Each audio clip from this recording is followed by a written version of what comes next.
Well, anytime, all the years in the playoffs, Matt, is the thing you got to do is you got to treat this like Game 7. We got to come out fighting. We know their back's going against the wall.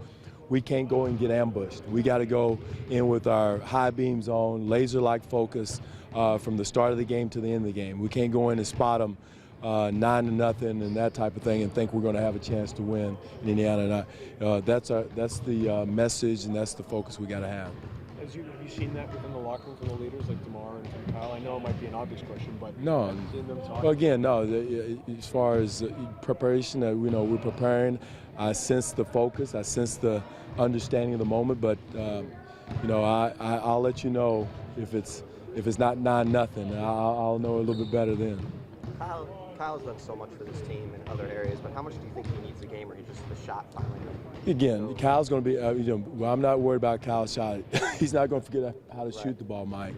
It helps us when he's rolling, but he does so many other positive things for our team to help us win that as long as he's doing those, that's going to be a huge plus for us. Diving on the floor for loose ball, taking charges, making sure he's finding the open man, moving the basketball.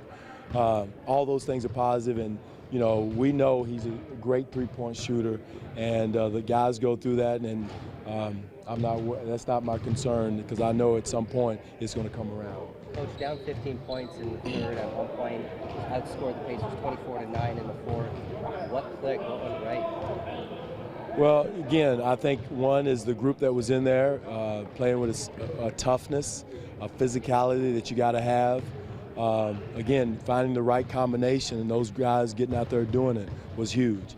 It wasn't a magic pill. It was just about playing hard, meeting their physicality, not getting pushed around, not getting hit, and then taking yourself out of the play. Those guys, they manned up and did their job. So that's what we got to do from 1 through 15 come Friday night. DeMar bounced back after not his best game in Game 4, but guys like Norman stepping up in last game, how important is that to success? It's very, very important. And everybody who comes in the game does their job, and then some.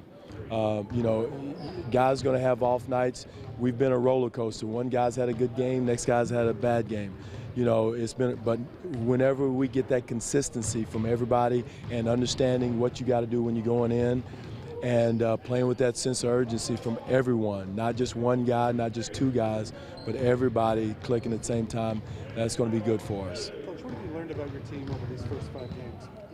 Resilient, one night, one guy may not have it, but that doesn't mean you give up on them and throw them in the waste bag. We got to be consistent, trust each other, again, believing each other, and again, that we can play with the physicality, a sense of urgency when our back's against the wall, and that's what we did in the last game. But again, we can't wait till we get down 13 to play that way. How do you make sure that happens? You mentioned playing Game 6 like it's Game 7. You guys have been resilient, like you said, but how do you make sure you're not putting yourselves in situations where you have to be? Josh, I wish if there's a coach in the world that can say, I know this is going to happen, I want to meet him. Again, I trust our players, we prepare. I trust what they're going to do. I trust their work habits. I trust their intensity, their toughness. We've done it all year. And from a coaching standpoint, that's what you got to do is trust and believe. I believe in our guys. So from that standpoint, that's what you have to do going into Game 6 and trust that they're going to take the word and heed and treat it like Game 7. Coach, what do you tell your guys heading into the fourth quarter after being down about 15 points at one point? Again, you got to come out fighting. They're not going to give you the game. It's not going to be easy. And I think we did that. The guys came out and competed. They fought. They had a sense of urgency. And the number one thing I told our guys is you can't turn the ball over. And that's one thing that group did not do is turn the ball over. And they gave our defense a chance to get back and get set. Thanks. It's almost 2 years to the day that you guys were in this exact same spot against Brooklyn.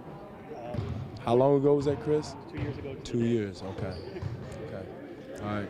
Are there lessons or are there things that you can take from that? There's always lessons. There's lessons I learned this morning. There's lessons, and I'm not trying to be a smart aleck, but again, somehow, some way, we have to flush what happened 2 years ago or 20 years ago to this franchise.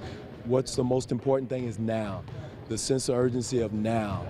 not 2 years ago, not think about what happened and those ghosts and demons or whatever. We've got to do that. That's the most important thing right now.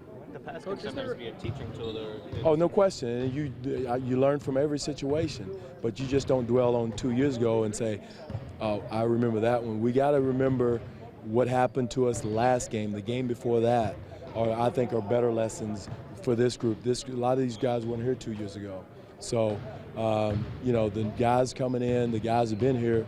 You pick something to learn from every situation, from every game, from every year. But to dwell on something negative 2 years ago is counterproductive from my standpoint. Coach, is there an onus sort of on the coaching staff to put DeMar in good positions where he's coming off? Always. I always feel that, and we always try to do that. We always try to put every player, not just DeMar. This game is not DeMar DeRozan versus the Indiana Pacers. This is the Toronto Raptors against the Pacers. So getting Jonas space, getting Kyle space, getting DeMar space is important. But getting all of our guys space and getting screens, getting ball movement, and more than anything else, get our butts back defensively. That's even far more important than space. So it's so many things that I take onus on, and our coaching staff takes onus on. It's just not space; it's the whole 9 yards.